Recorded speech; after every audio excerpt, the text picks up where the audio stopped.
ಎಲ್ಲರಿಗೂ ನಮಸ್ಕಾರ. ಕೇವಲ ಒಂದೆರಡು ನಿಮಿಷಗಳಷ್ಟೇ ಮಾತಾಡ್ತೇನೆ. ಪೂಜ್ಯಾಯ ರಾಘವೇಂದ್ರಾಯ ಸತ್ಯಧರ್ಮ ರಥಾಯ ಚ ಚಂದ್ರಾಂಕರಾಯ ಕಾಮಧೇನವೇ.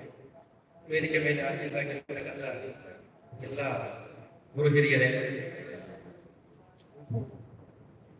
ಮಂತ್ರಾಲಯ ಈ ಒಂದು ಪುಣ್ಯಕ್ಷೇತ್ರದ ಎಲ್ಲ ಗುರು ಪರಂಪರೆಗೆ ನಾನು ನಮಸ್ಕಾರಗಳನ್ನು ಸಲ್ಲಿಸ್ತಾ, ಕಲಿಯುಗದ ಕಾಮಧೇನು ರಾಘವೇಂದ್ರರ ಕೃಪಾಶೀರ್ವಾದ ನನ್ನೆಲ್ಲರ ಮೇಲಿರಲಿ ಅಂತ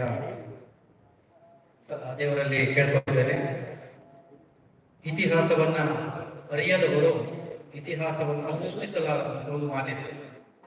ನಾವು ನಮ್ಮ ಇತಿಹಾಸವನ್ನ ನಮ್ಮ ತಂದೆ ತಾಯಿ, ನಮ್ಮ ವಂಶಾವಳಿ, ಅವರ ಕ್ಯಾರೆಕ್ಟರಿಸ್ಟಿಕ್ಸ್ ಏನು ಅಂತ ತಿಳ್ಕೊಂಡಾಗ ಅಷ್ಟೇನೆ ನಮಗೆ ನಾವು ಇವತ್ತು ಭೌತಿಕವಾಗಿ ಇಲ್ಲಿ ಬದುಕಲಿಕ್ಕೆ ಅರ್ಹತೆ ಇದೆ ಅಂತ ನಾನಾದರೂ ಭಾವಿಸ್ತೇನೆ. ಈ ನಿಟ್ಟಿನಲ್ಲಿ ಹಿಂದಿನ ಎಲ್ಲಾ ಮಹನೀಯರು ಸಹ ಒಂದು ಅದ್ಭುತವಾದ ಕೆಲಸಗಳನ್ನ ಮಾಡಿ ಹೋಗಿದ್ದಾರೆ. ಅದನ್ನ ನಾನು ಯಾವುದಕ್ಕೆ ಹೋಲಿಕೆ ಮಾಡ್ತೀನಿ ಅಂತ ಹೇಳೋದೇ ಆದ್ರೆ, ಒಂದು ಸುಂದರ ಉದ್ಯಾನವನ ಈ ಪ್ರಪಂಚ ಆದ್ರೆ ಅಲ್ಲಿ ಇರ್ತಕ್ಕಂಥ ಜ್ಞಾನ ಹಲವಾರು ಬಣ್ಣ ಬಣ್ಣದ ಹೂಗಳಾಗಿವೆ. ಆ ಎಲ್ಲಾ ಬಣ್ಣ ಬಣ್ಣದ ಹೂಗಳಲ್ಲಿ ಇರ್ತಕ್ಕಂಥ ಸಾರ ಏನಿದೆ ಅದು ನಮ್ಮ ಬದುಕಿನ ಸಾರ. ಅದನ್ನ ನಾವು ತಿಳ್ಕೊಂಡ್ರೆ ನಮ್ಮ ಜೀವನ ಚೆನ್ನಾಗಿರ್ತದೆ ಅಂತ ಹೇಳಿ ಆ ಎಲ್ಲಾ ಮಹನೀಯರು ತುಂಬಿಯ ರೂಪದಲ್ಲಿ ಆ ಎಲ್ಲಾ ಮಕರಂದವನ್ನ ಎಲ್ಲಾ ಲಕ್ಷಾಂತರ ಹೂಗಳಲ್ಲಿ ಅದನ್ನ ಸಂಗ್ರಹಿಸಿ ಅದನ್ನ ಗಟ್ಟಿಯಾಗಿ ಮಾಡಿ ಒಂದು ಜೇನುತುಪ್ಪದ ಬಟ್ಟಲಲ್ಲಿ ಇವತ್ತು ನಮಗೆ ಕೊಟ್ಟಿದ್ದಾರೆ. ಅದು ನಮ್ಮ ಇತಿಹಾಸ, ಅದು ನಮ್ಮ ಚರಿತ್ರೆ, ಅದು ನಮ್ಮ ನಾಡಿನ ಸಂಸ್ಕೃತಿ. ಈ ಒಂದು ಜೇನು ಗಟ್ಟಿ ಇದೆ, ಆದ್ರೆ ಆ ಜೇನನ್ನ ಹಿಡಿಯುವಾಗ ಅದರಲ್ಲಿ ಮೇಣ ಇರುತ್ತೆ, ಕೆಲವು ಹೂವಿನ ದಳಗಳು ಬಿದ್ದಿರುತ್ತೆ. ಅದೊಂದು ಸತ್ಯದ ಗಟ್ಟಿ. ನಾವಿವತ್ತು ಅದನ್ನ ಪರಿಪೂರ್ಣವಾಗಿ ಸೇರಿಸಬೇಕು ಅಂತ ಹೇಳಿದ್ರೆ ಅದನ್ನ ನಾವು ಶೋಧನೆ ಮಾಡ್ತೇವೆ, ಅದನ್ನ ಶೋಧಿಸ್ತೇವೆ.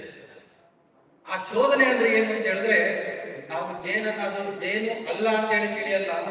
ಆ ಜೇನಿಗೆ ಇರ್ತಕ್ಕಂಥ ಕ್ಯಾರೆಕ್ಟರಿಸ್ಟಿಕ್ಸ್ ಏನಿದೆ ಅದನ್ನು ವೈಜ್ಞಾನಿಕವಾಗಿ ತಿಳ್ಕೊಂಡಿರ್ತೇವೆ. ಅದರ ಸಾರವನ್ನ ನಾವು ಸವಿಲಿಕ್ಕೆ ಅದನ್ನು ಬಟನ್ನಲ್ಲಿ ಹಾಕಿ ಶೋಧಿಸ್ತೇವೆ. ಅದೇ ಸಂಶೋಧನೆ. ಈಗಾಗಲೇ ಈ ಪ್ರಪಂಚದಲ್ಲಿ ಒಂದು ಸತ್ಯ ಅನ್ನೋದು ಇದ್ದೇ ಇದೆ. ಆ ಸತ್ಯವನ್ನ ಅದು ಇದೆ ಅಂತ ನಾವು ಮತ್ತೆ ಮರುಶೋಧನೆ ಮಾಡ್ತೀವಲ್ಲ, ಅದು ಸಂಶೋಧನೆಯ ಮತ್ತೊಂದು ಮಜಲು ಅಂತ ಹೇಳಿ ನಾನಾದ್ರೂ ಭಾವಿಸ್ತೇನೆ. ಸ್ನೇಹಿತರೆ, ಇಲ್ಲಿಯವರೆಗೆ ನಾವು ಏನೆಲ್ಲ ಸತ್ಯಗಳನ್ನ ತಿಳ್ಕೊತಾ ಇದ್ದೇವೆ, ಸತ್ಯಾನ್ವೇಷಣೆ ಕಡೆ ನಾವು ಮುಖ ಮಾಡಿದ್ದೇವೆ, ಏನೆಲ್ಲ ತಿಳ್ಕೊತಾ ಇದ್ದೇವೆ, ಇದೆಲ್ಲದರ ಅರ್ಥ ಇಷ್ಟೇನೆ. ನಾವು ಹಿಂದೆ ಬಂದಿರತಕ್ಕಂಥ, ಹಿಂದೆ ಹಿರಿಯರು ಹೇಳಿರ್ತಕ್ಕಂಥದ್ದು ಎಲ್ಲವನ್ನೂ ಸಹ ಕಣ್ಣು ಮುಚ್ಚಿ ಅದನ್ನ ನಂಬಬಾರದು, ಸಾರಾಸಗಟ್ಟಾಗಿ ತಿರಸ್ಕರಿಸಬಾರದು.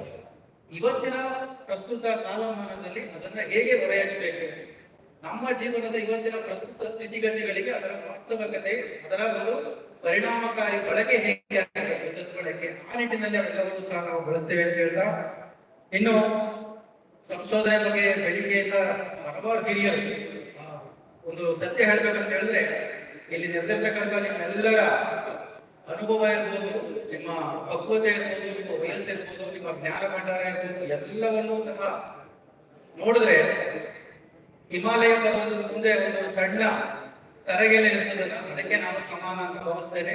ಆದರೂ ಸಹ ಗುರು ರಾಘವೇಂದ್ರರ ಒಂದು ಪ್ರೇರಣೆಯ ಮೇರೆಗೆ ನನ್ನನ್ನು ಆಹ್ವಾನಿಸಿ ನನಗೆ ಒಂದು ಮರ್ಯಾದೆ ಒಂದು ಸ್ಥಾನ, ಈ ಒಂದು ಸ್ಥಾನಕ್ಕೆ ನಾನು ಎಷ್ಟು ಅರ್ಹತೆ ಗೊತ್ತಿಲ್ಲ, ವಿಶೇಷ ಅತಿಥಿಯಾಗಿ ಆಗಮಿಸೋದು.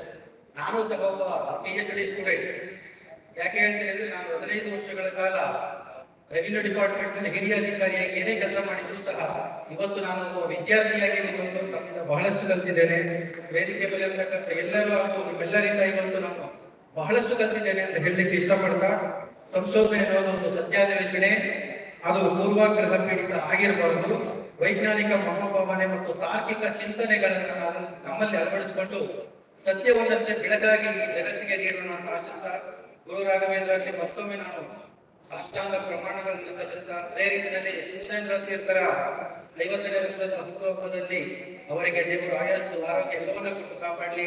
ನಮ್ಮಂತಹ ಯುವಜನತೆಗೆ ಅವರು ಎಂದೆಂದಿಗೂ ದಾರಿದೀಪವಾಗಿರಲಿ ಅಂತ ಆಶಿಸ್ತಾ, ನನಗೆ ಒಂದೆರಡು ಮಾತನಾಡಲಿಕ್ಕೆ ಅವಕಾಶ ಮಾಡಿಕೊಟ್ರಿ. ಎಲ್ಲರಿಗೂ ಸಹ ಧನ್ಯವಾದಗಳು. ನಮಸ್ತೆ.